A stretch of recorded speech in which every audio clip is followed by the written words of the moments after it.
Well, guess who came crawling back for more information and know-how? Couldn't figure it out on your own, did you?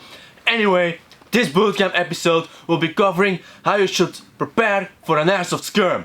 No, I'm not talking about eating your veggies. I'm talking about making sure you got everything with you. So you don't experience those moments like I forgot my glasses, or where's my ammo, or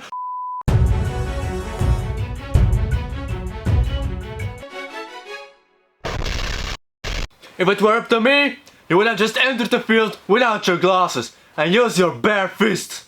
But apparently, safety comes first and you may not hit people in the face when doing airsoft. So, for your milk drinkers out there, Viper will be explaining everything very slowly so you can get that one brain cell of yours running. Thanks for the introduction, coach. But please stay off those fields because you're way too aggressive and also banned, by the way. So quick, before we get started, don't forget to sub and hit the bell button if you haven't done that already. This way you help us keep this channel alive so we can keep helping you guys out regarding these subjects. And we have some very cool things planned for the future which you definitely don't want to miss, so just smash that stuff. That being said, as coach already mentioned, today we'll help you prep for those weekend warrior events. So let's get started. Now, if it comes to prepping your gear and such, there's actually a fairly simple thing we use since nearly the very beginning we started doing this sport. It basically comes down to a checklist. A checklist is ideal because it only needs to be made once and might need some minor adjustments every few months or so. And the thing is, when making your bag, you can simply go over your list and check whether you've got everything. This dramatically reduces the chance you've missed something and prevents you getting on the field without your glasses, for example. So what needs to be put on your list then? Well, most importantly is the basic core gear, meaning especially your PPEs or personal protective equipment, your airsoft gun and supplies like BBs and gas, for example. If you miss any of those and don't have them with you, well then you're Now, some of you might have noticed it already. The things I've just mentioned are just the basic things your kit needs, which we've talked about in our 2 previous episodes of Airsoft Bootcamp. So for the new guys visiting our channel, definitely check those videos out. We will put the link in the description below. The rest is all added stuff, but that obviously depends on what you have and use. Also, even small simple reminders for essential things like water, food, some extra cash and your event access letter can be put on your checklist as well. Now, gear and such aside, you might even want to make an extra to-do list for things you need to do, like lubing your pistol, cleaning your barrel, cleaning your dirty boots and glasses, checking your gun and mags for loose parts and screws, or even buying extra gas cans and BBs for your next event. These are all things you can keep track of, and so you don't forget stuff you need to do before your next event.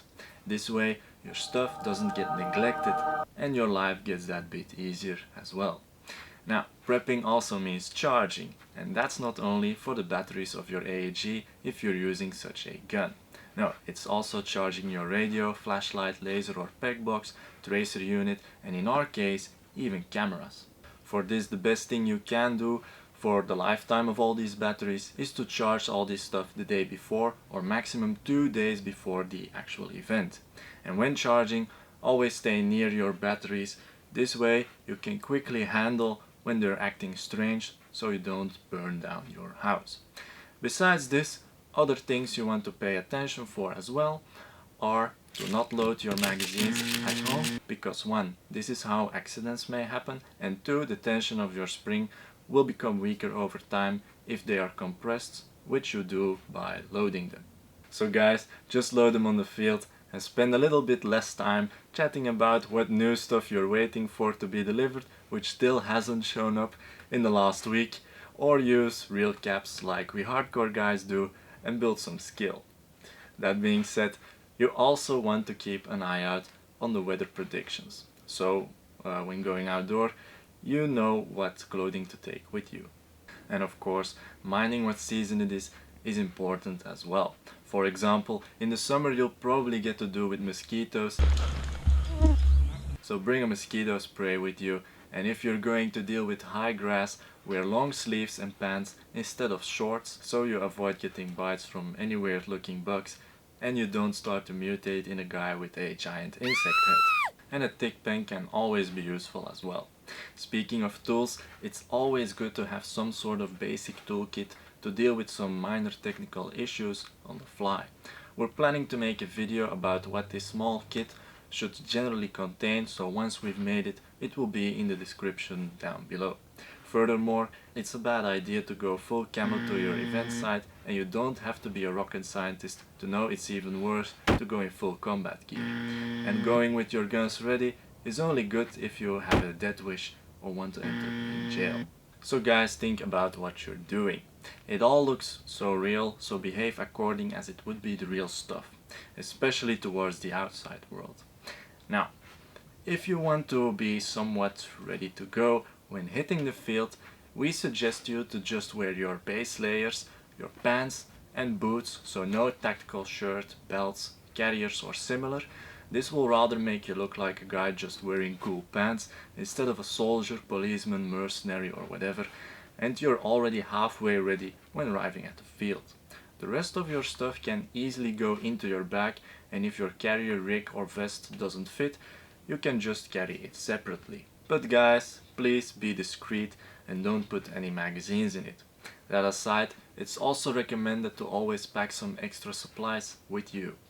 Take for example an extra bag of BBs, an extra can of gas and an extra battery for your AEG, optic, flashlight or whatever, so you never run without ammo or a power source on the field. You obviously also don't want to forget your wallet and especially your phone, so you can call your mommy to pick you up after your mission has been completed. Now, furthermore, also mind you don't take stuff with you don't really need. What do we mean by that? Well, take for example a bright sunny outdoor day with not a single dark area to spot. On such a day there's no need to bring a flashlight mounted onto your gun. So think about what you're going to do and what you need when prepping your kit. Now, to get a better idea of what you might need regarding clothing for different weather situations, you can take a look at our own basic kit video. For this you can find the link in the description down below. At last, you might also want to pack an extra pair of pants, clean shoes and a shirt if you prefer to not make your trip back home all sweaty and rather avoid your car from getting all dirty with mud and such. That being said, we know there are some guys out there that just throw their equipment in the corner of a garage after a skirm and don't look at it till the next event. We obviously don't recommend you to do that, especially if you've put some money in your equipment and guns like we have. In fact, we even do most of our laundry and a full equipment checkup directly after an event, so it is all kept at its best shape. Now, if you guys want to have a look at a checklist example, we'll put ours on our blog page about this subject at ReconBrothers.com. We will provide the link, as always, in the description down below. As always, don't forget to visit our giveaway page on ReconBrothers.com. You may potentially be the winner of this month's giveaway. Let us know if you use something like a checklist to prep yourself, or are you going to now that you have seen this video. Let us know in the comments below. Don't forget your fancy war patches next time you go shooting. Thank you for watching, and we'll see you guys next week.